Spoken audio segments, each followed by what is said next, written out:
Yes. You're saying you want more high tech on Tech Today. Have you seen some of the tech we cover on the show? Have you seen the EVs we have on the show? You want us to take it to the next level? Really? This is the country's #1 technology show, and you still want us to level up? Okay. Well, we'll see about that. So clearly we need to take things to the next level on Tech Today. We're using all sorts of high-tech devices. We've had all the big exclusives on the show, but it's expected that we level up. And maybe I can do that by changing this fancy DSLR camera. But how do I do it? Should I use a smartphone? Should I use maybe a point and shoot? Can a smartphone really replace a DSLR camera? This is fallen from up above. X90 Pro. Word on the street, this might just be able to match up to that fancy camera that we're shooting this show on. But is that a gimmick or is that the truth? Well, let's unbox it and find out. Alright, let's just say it's not as satisfying an experience. This Vivo flagship is here for the unboxing experience. You have the device here, but let's just very quickly see what else you get in this particular box. A 120-watt charger with the Vivo X90 Pro. Let me just make some space over here. And now we have a Vivo X90 Pro, a flagship that a lot of camera enthusiasts have been waiting for a very long time. This is that device. I'll tell you a little bit more about this showstopper, which is the camera on this phone. Switch it right on, and a very good display, all set to be charged with this super fast charger at 120 watts. But this 1-inch sensor is now competing with the likes of a Canon, a Sony, some of the big GoPros, some of the big DJIs, the Insta cameras. Let's see what this particular lens, along with the computational algorithm, with the MediaTek Dimensity and their special V2 chip, what can it do? Can it produce magic? Well, let's find out.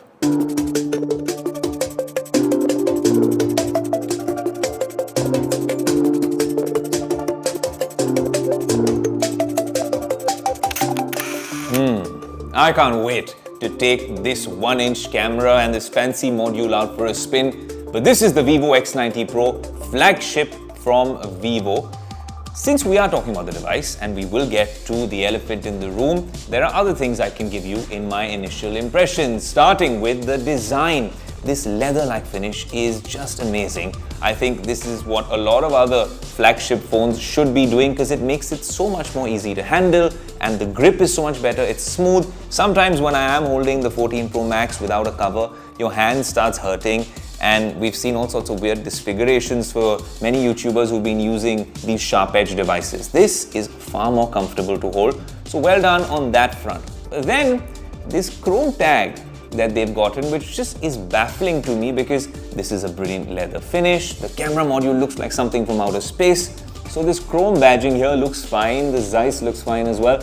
But then this italicized text saying extreme imagination, Vivo Zeiss co-engineered.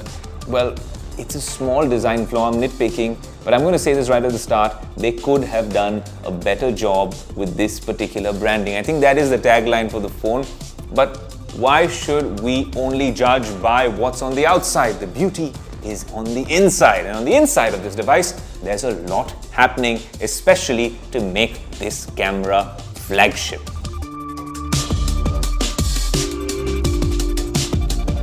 Now this flagship device comes with a very special chipset. No, it doesn't come with a Snapdragon 8 Gen, whatever you were expecting. It actually comes with a flagship chipset, but from MediaTek, the MediaTek Dimensity 9200. We want to put it through its paces, but on initial usage, it is snappy, and I'm pretty certain it'll get the job done.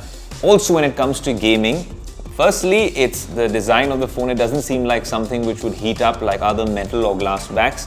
But more than that, it also comes with a very special technology.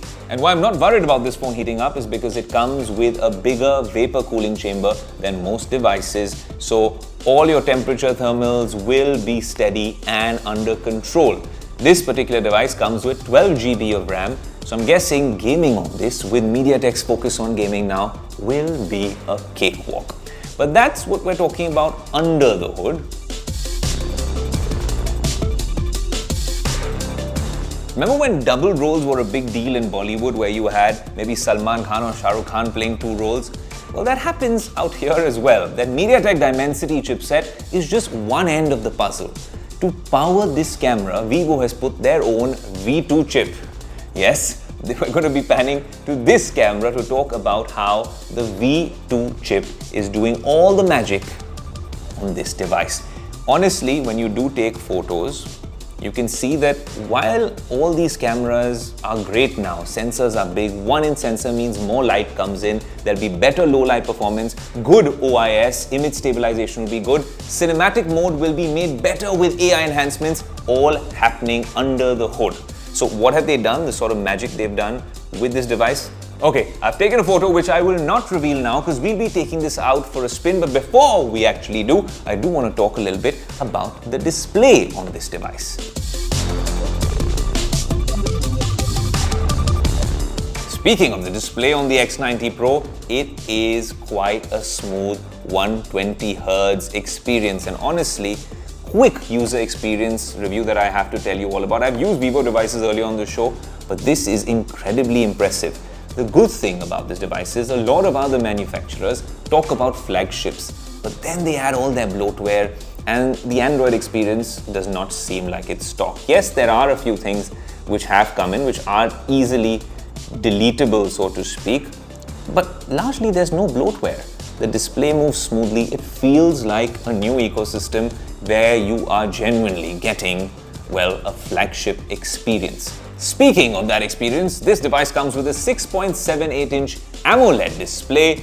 It is a full HD plus 1260 by 2800 resolution. But if you're looking at this display standalone, it is quite good. Honestly, it seems as vibrant and smooth as my iPhone 14 Pro Max. Let's not compare it to an S23 Ultra because that's another universe altogether with that aesthetic. But what's interesting is that this partnership with Zeiss not only pertains to this camera module, which we're going to test shortly, it also now is a new color profile, which then changes the aesthetic of the display. It's a little less punchy compared to Vivo's natural color profile, which you saw on the X80 Pro. And honestly, I could get used to it. It feels a lot like maybe how OnePlus phones were many years ago before they sort of lost the plot with this whole new OS experience, and how Google Pixel devices work with stock Android. I am very, very curious to use this phone a lot more, especially when we're traveling. Speaking of traveling, I think we've spoken a lot about this device. We'll give you a final verdict, but can't do it inside the Tech Today studio. We have to take this out for a spin, and that's where we're headed to next, to test whether this camera can beat that camera.